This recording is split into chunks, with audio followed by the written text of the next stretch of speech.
I broke up with him just to see if he'd fight for me. He didn't even ask why, just walked away. And honestly, I'm still not over it.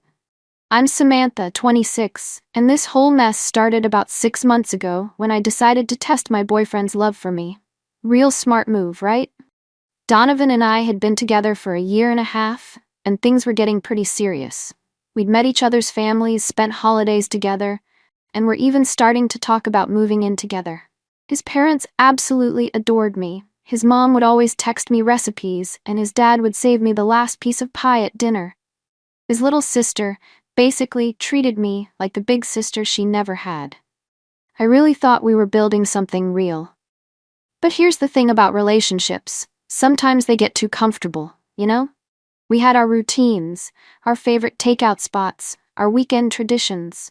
It was nice. But where was the passion? The grand gestures? All my friends were posting these incredible stories about how their boyfriends surprised them with weekend getaways, or wrote them songs, or fought to win them back after arguments. Meanwhile, Donovan was just reliable, steady. He showed up when he said he would, and remembered my birthday, and was good with my friends. But I started wondering, would he actually fight for me if he had to? I'd scroll through social media and see these couples having these dramatic reconciliations after fights, and something inside me got jealous. Like, how do you know someone really loves you unless they have to prove it? Donovan never had to prove it, because I never really pushed him. He had it too easy with me, that's what I started thinking. And once that thought took root, I couldn't shake it. So I picked a random Tuesday evening. We'd had a perfectly nice weekend together, nothing special but nothing bad either. I figured the unexpectedness of it would really drive home how serious I was, and therefore how seriously he needed to take winning me back. I rehearsed my speech, practiced looking sad but determined in the mirror, and invited him over to my place. I was about to discover exactly how much Donovan really loved me.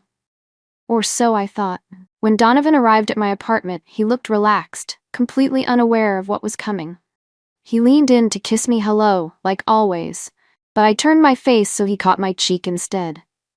I could see the confusion flash across his face. Good, I thought. He's already sensing something's wrong. This is going to work perfectly. Donovan, I've been doing a lot of thinking about us, I said, trying to sound somber and definitive. And I just don't think this is working anymore. I want to break up. I paused, waiting for the shock, the questions, the protest. In my head, he was supposed to look stunned, maybe even tear up a little. He'd ask what went wrong, tell me how much he loved me, insist we could work through whatever was bothering me. But that's not what happened at all. Donovan just looked at me for a long moment, his expression shifting from surprise to something else, something calm and almost resigned. Then he said, "Okay." Just that. Okay. Like I'd told him I didn't want Italian for dinner. I stared at him, waiting for more, but he just sat there, processing. No tears, no begging, no questions about why, just quiet acceptance. I felt my stomach drop. This wasn't the script I'd written in my head at all. "That's it?" I finally asked, unable to hide my disbelief. "Just okay?" He shrugged, looking a little confused by my reaction. "Well, if that's how you feel, I'm not going to try to change your mind. I respect your decision." Respect my decision? Who asked for respect? I wanted passion. I wanted him to fight for me. I felt my cheeks get hot as anger and embarrassment flooded through me. This was not how this was supposed to go at all. "So you're just going to walk away? Just like that? After a year and a half together? I meant that little to you?" Now he looked genuinely puzzled. "I don't understand. You just said you wanted to break up. I'm trying to respect that." "You're supposed to fight for me." I finally blurted out, too frustrated to maintain the charade. "You're supposed to care enough to at least ask why or try to change my mind." His expression changed then, a flash of something, hurt, realization, disappointment, crossing his face. Wait, was this some kind of test? I couldn't admit it outright. "No. I just thought if you really loved me, you'd at least want to know what went wrong, instead of just accepting it without a word." Donovan stood up slowly, running a hand through his hair. "Samantha, relationships don't work like that. You can't just say you want to break up when you don't mean it and expect me to somehow read your mind." "I think I should go," he said quietly after a moment. I'll box up anything of yours that might be at my place. You can pick it up whenever, or I can drop it off. That's when I really panicked. He was actually going to leave. So that's it? You're just going to walk away, after everything we've been through? Donovan paused at the door and looked back at me. You said you wanted to break up? I'm respecting your decision. What else am I supposed to do? You're a cold-hearted jerk who was just using me this whole time, I shouted, desperate to get some kind of emotional reaction from him. You never really loved me at all. He just shook his head. I'm not gonna do this, Samantha. When you're ready to have an honest conversation, let me know. But I don't play games. And then he left. He actually left.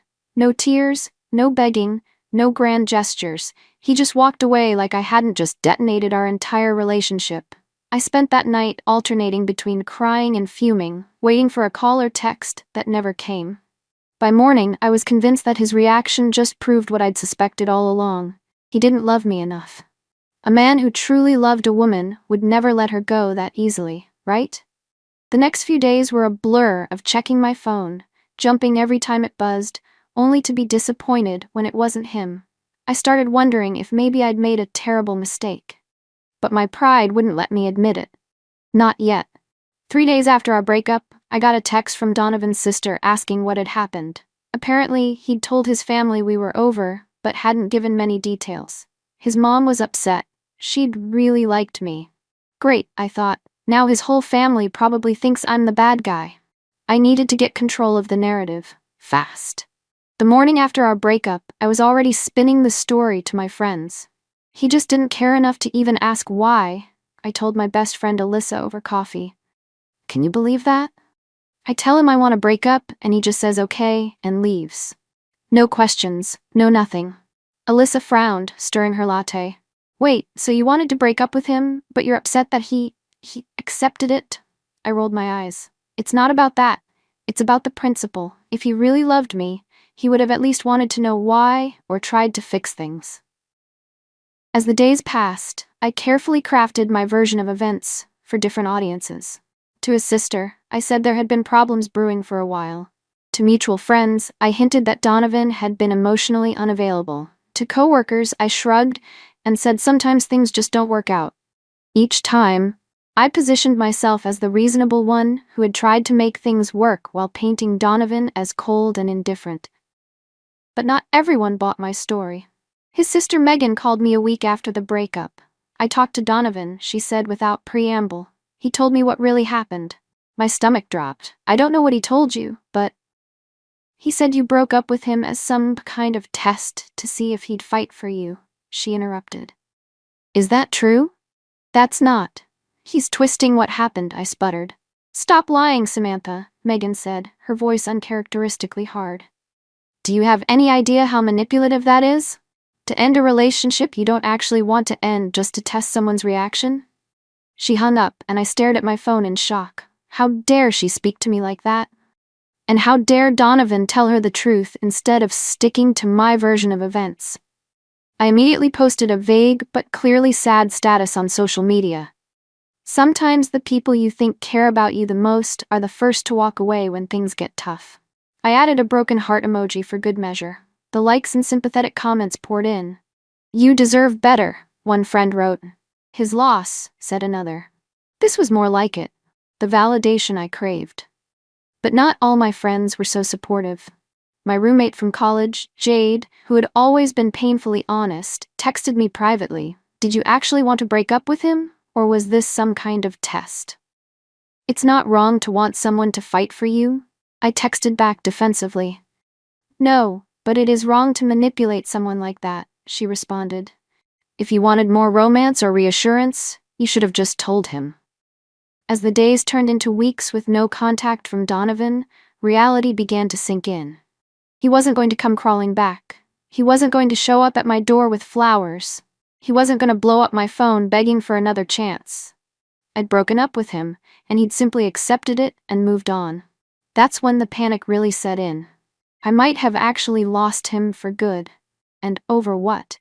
A stupid test that any reasonable person would see through? What had I been thinking?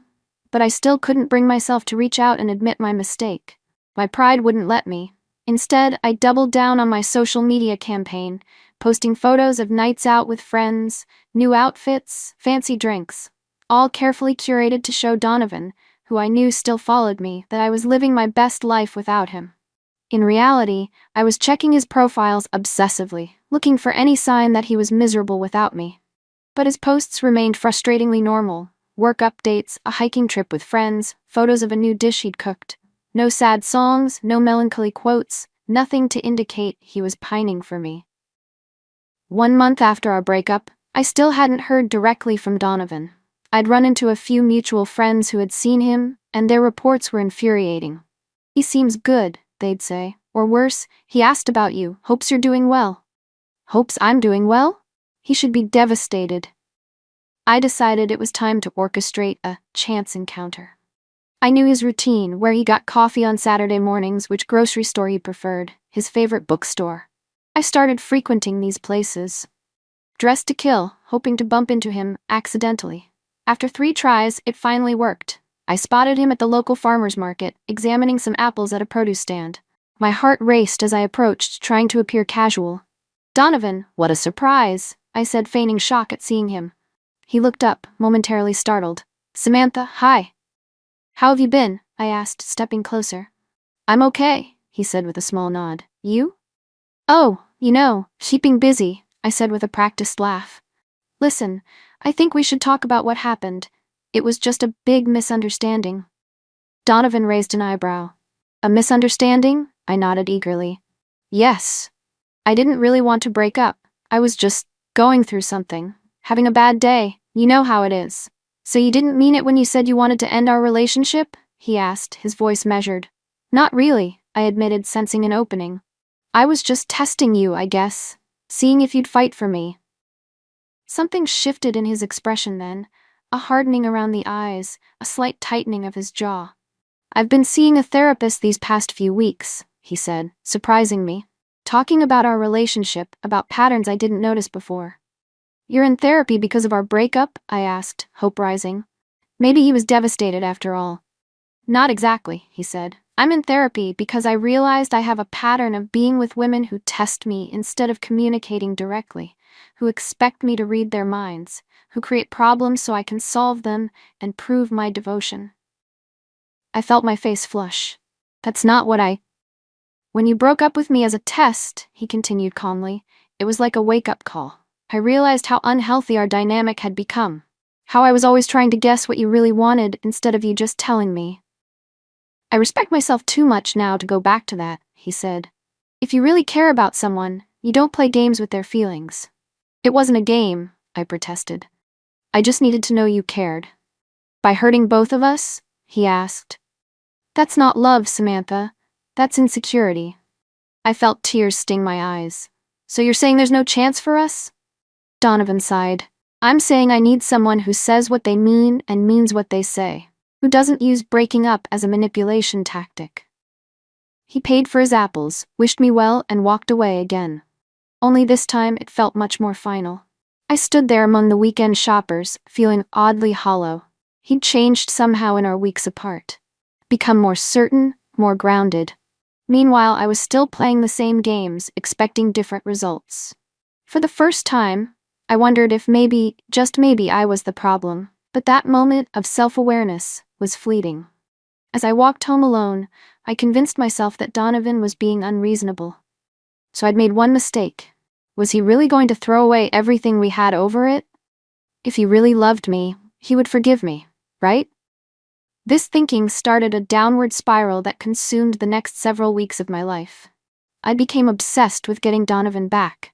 Not because I had actually learned from my mistake, but because his rejection only made me want him more. The fact that he was moving on while I was stuck made me frantic. I started texting him more frequently, casual at first, then increasingly desperate.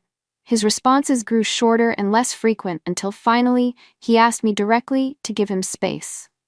But I couldn't. I convinced myself that persistence was the key, that if I showed him how much I cared, he'd have to take me back. I read articles about winning back an ex, joined forums where people shared reconciliation success stories, even bought a book called Make Him Come Crawling Back. My friends started to distance themselves as all I talked about was Donovan and my plans to get him back. My work suffered too. I was late 3 times in 1 week because I'd stayed up all night, stalking his social media, and slept through my alarm. Then came the breaking point.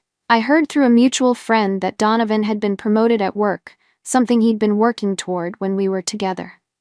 In my twisted logic, I decided this was the perfect opportunity to congratulate him in person. I showed up at his workplace around closing time with a small gift and a card. I'd put on his favorite dress of mine and spent hours on my hair and makeup. This would remind him of what he was missing, I was sure of it. When he walked out of the building and saw me waiting, his expression wasn't pleased or even surprised. It was wary. Almost resigned. "Samantha, what are you doing here?" he asked, glancing around uncomfortably as colleagues passed by. "I heard about your promotion," I said brightly, holding out the gift. "I wanted to congratulate you in person." "This isn't appropriate," he said quietly. "I asked you to give me space." "But I'm just being friendly," I insisted, feeling desperate as I saw the plan crumbling. "We can still be friends, right?" "No, Samantha, we can't," he said firmly. "Not right now." A few of his coworkers had slowed their pace, obviously eavesdropping. Embarrassment and anger flooded through me. "Fine," I said, my voice rising. "Keep acting like you're so perfect, like you never made any mistakes in our relationship." "I'm going to go now," Donovan said, his voice controlled but tight. "Please don't come to my workplace again." As he walked toward the parking lot, something in me snapped. I followed him, raising my voice. "You think you're too good for me now? With your fancy promotion, you wouldn't even have applied for it if I hadn't encouraged you." He turned back, and for the first time, I saw real anger in his eyes. "Stop. Now." A small crowd of his colleagues had gathered, watching the spectacle I was creating. One woman stepped forward. "Should I call security, Donovan?" The humiliation of that moment hit me like a physical blow. I'd become the crazy ex making a scene in public. The gift fell from my hands as I turned and hurried away, tears streaming down my face. Later that night, I received a text from Donovan. "Don't contact me again. If you do, I'll have to take more formal steps to enforce that boundary." He was threatening me with a restraining order. Me, the woman he'd said he loved just a few months ago, it was too much to bear.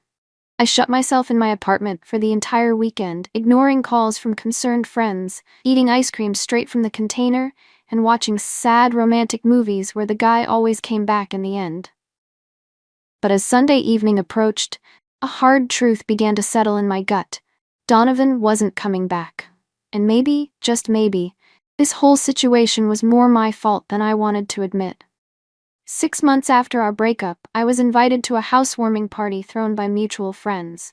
I knew there was a chance Donovan might be there, but I'd been avoiding social gatherings for so long that I decided to risk it. Besides, I looked good these days. I'd lost weight, mostly from stress, and bought a new outfit specifically for occasions where I might run into him. I arrived fashionably late, making an entrance I hoped would be noticed. The host, Taylor, greeted me warmly and led me to the drink table. As I scanned the room, that's when I saw him. Donovan was standing by the window, laughing at something someone had said. But it wasn't just any someone. It was a woman I didn't recognize, pretty in an effortless way, with a genuine smile that reached her eyes. "Who's that?" I asked Taylor, trying to sound casual. "Oh, that's Donovan's girlfriend, Rachel," Taylor said. "They've been dating for a couple months now. She's really cool. You'll like her." The room seemed to tilt slightly. Girlfriend? He had a girlfriend already? I downed my drink in one gulp and immediately reached for another. Throughout the evening, I watched them together from across the room. The way he looked at her. The casual intimacy of his hand on the small of her back. The way she made him laugh. A real, genuine laugh I recognized from happier times. The worst part wasn't that he had moved on, it was how healthy they looked together. There was none of the drama that had characterized our relationship. They communicated easily, checking in with each other without seeming clingy. When she spoke, he listened attentively. "They're good together, aren't they?" A voice said beside me. I turned to find Megan, Donovan's sister, watching me with a knowing look. "I guess," I said, trying to sound indifferent. "He's happy," she said. "Happier than I've seen him in a long time." The implication hung in the air between us. Happier than when he was with me. Good for him, I said tightly. Megan sipped her drink. You know, the whole story came out about why you two really broke up. My stomach dropped. What do you mean? Your test, she said. How you broke up with him just to see if he'd fight for you. I mentioned it to Taylor months ago, and you know how news travels in this group. Horror washed over me as I realized why some people at the party had been giving me strange looks. They all knew. They knew I was the toxic ex who played mind games. That's not exactly how it happened, I started, but Megan cut me off. Save it, she said. I'm just telling you so you understand why some doors are permanently closed to you now. She walked away, leaving me standing alone, clutching my drink like a lifeline. Across the room, Donovan and Rachel were preparing to leave, saying their goodbyes.